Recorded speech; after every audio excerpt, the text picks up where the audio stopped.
الحمدللہ، آج کے اس پروگرام کا عنوان ہے یروشلم فلسطین، حصہ 52 52۔ اعوذ باللہ من الشیطان الرجیم، بسم اللہ الرحمن الرحیم۔ الصلاۃ والسلام علیک یا سیدی یا رسول اللہ وعلی ازواجک و اصحابک و آلک یا سیدی یا حبیب اللہ۔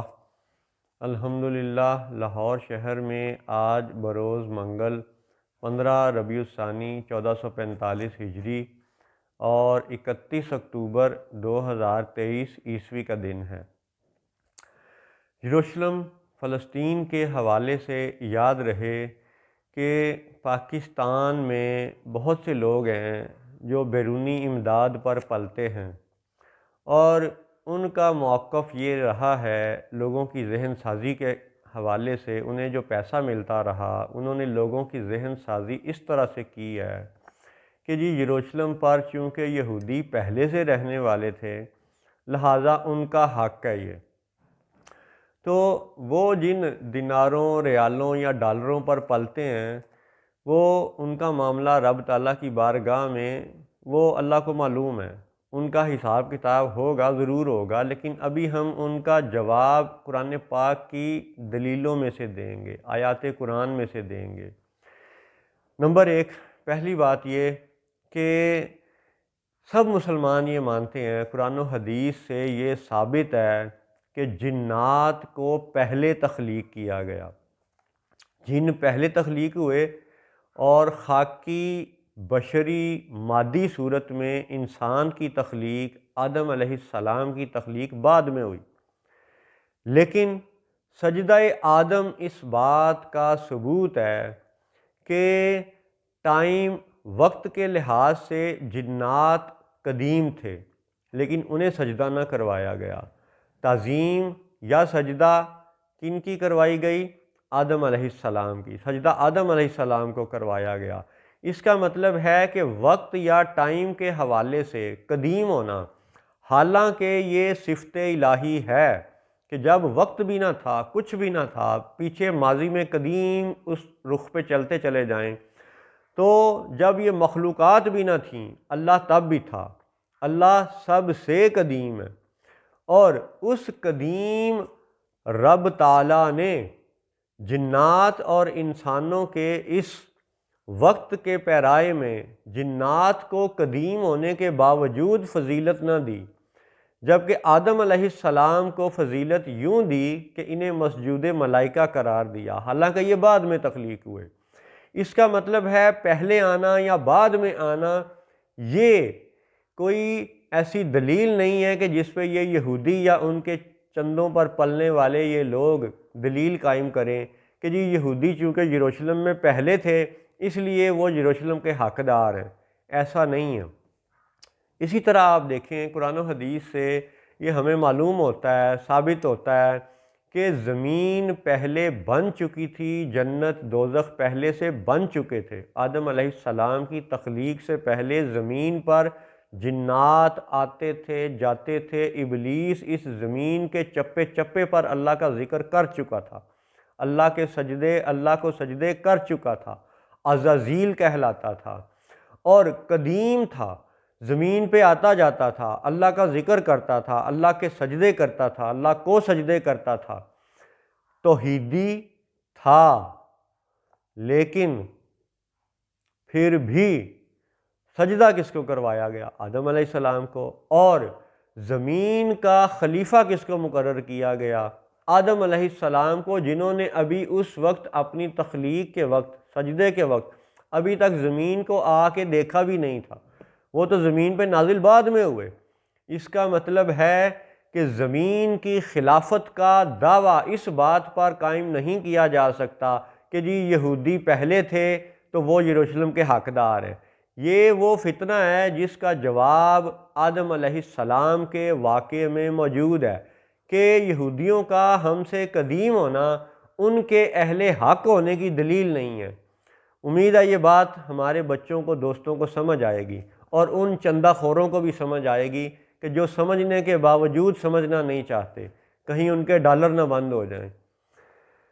دوسری بات کہ قدیم ہونے کا نقطہ یہ آپ کو سمجھ آ گیا کہ قدیم ہونا اللہ کی صفت ہے، لیکن اس زمین کی خلافت کا معیار صرف قدیم ہونا نہیں ہے، یہ سجدہ آدم ہے۔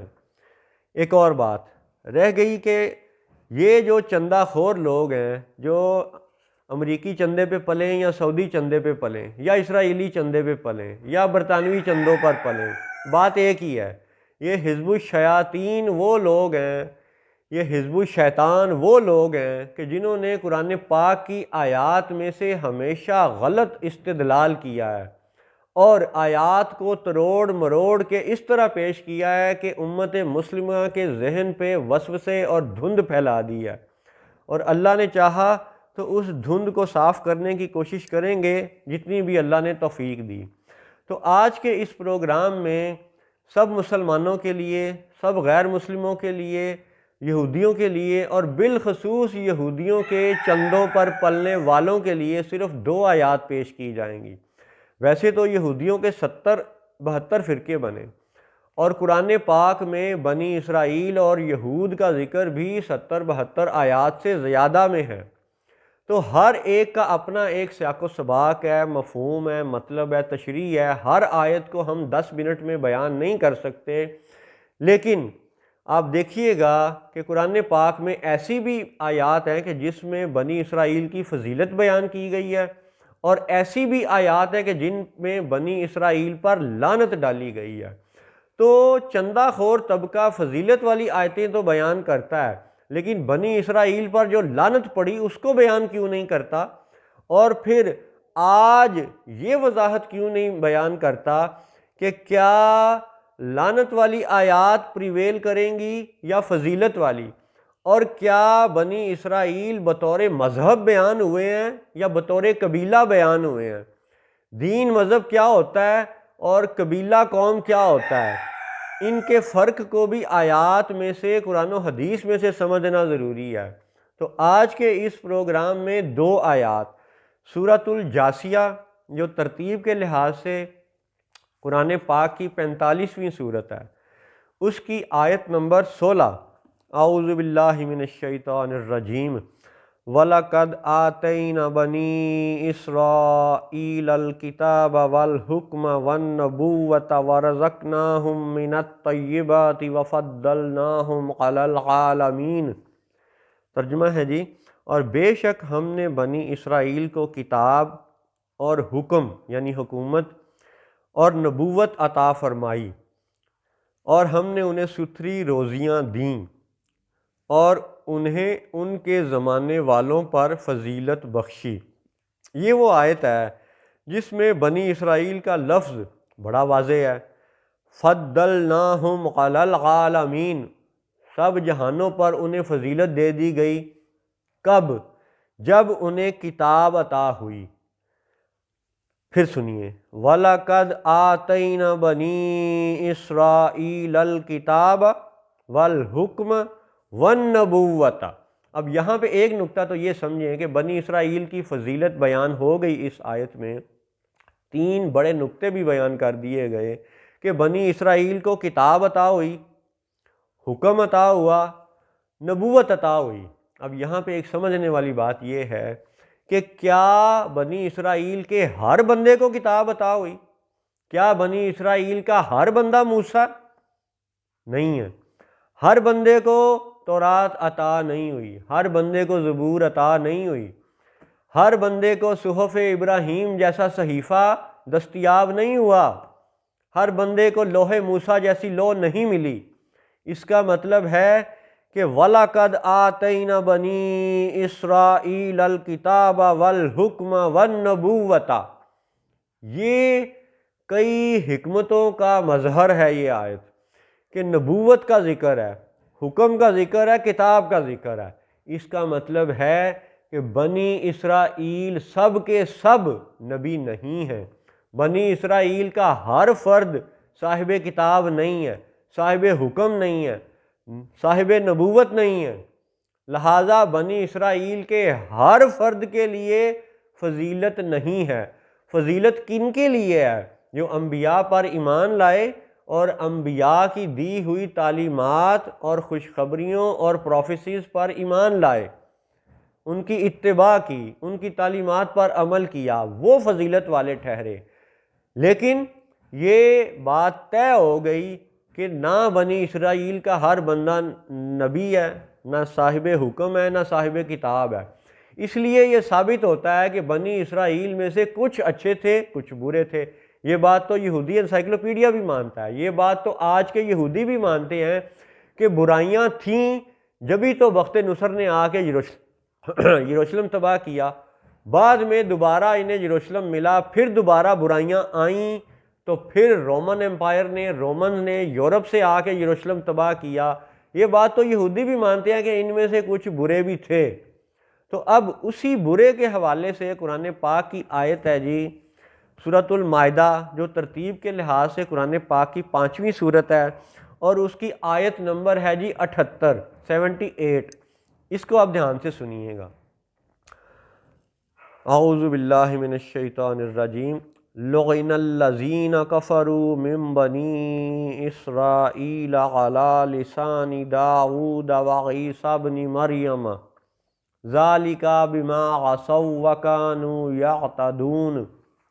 ترجمہ ہے جی، لعنت کیے گئے وہ جنہوں نے کفر کیا بنی اسرائیل میں داؤد اور عیسیٰ بن مریم کی زبان پر، یہ بدلہ ان کی نافرمانی اور سرکشی کا۔ اب سورۃ الجاثیہ کی آیت نمبر 16 میں آپ یہ بات سن چکے کہ وہاں پہ بنی اسرائیل کی فضیلت بیان ہوئی، کتاب، حکم، نبوت کا ذکر کیا گیا۔ اور یہاں پہ بڑی دلچسپ بات ہے کہ وہ آج کے یہودی جو سولومن کا ٹیمپل بنانا چاہتے ہیں، سناگوگ کا ذکر نہیں کرتے، ٹیمپل تو بت پرستی والا ہوتا ہے۔ اور پھر سلیمان علیہ السلام کے والد محترم وہ ہیں جناب داؤد علیہ السلام، تو داؤد علیہ السلام کی زبان اقدس سے بنی اسرائیل میں سے کچھ لوگوں پر لعنت ڈالی گئی۔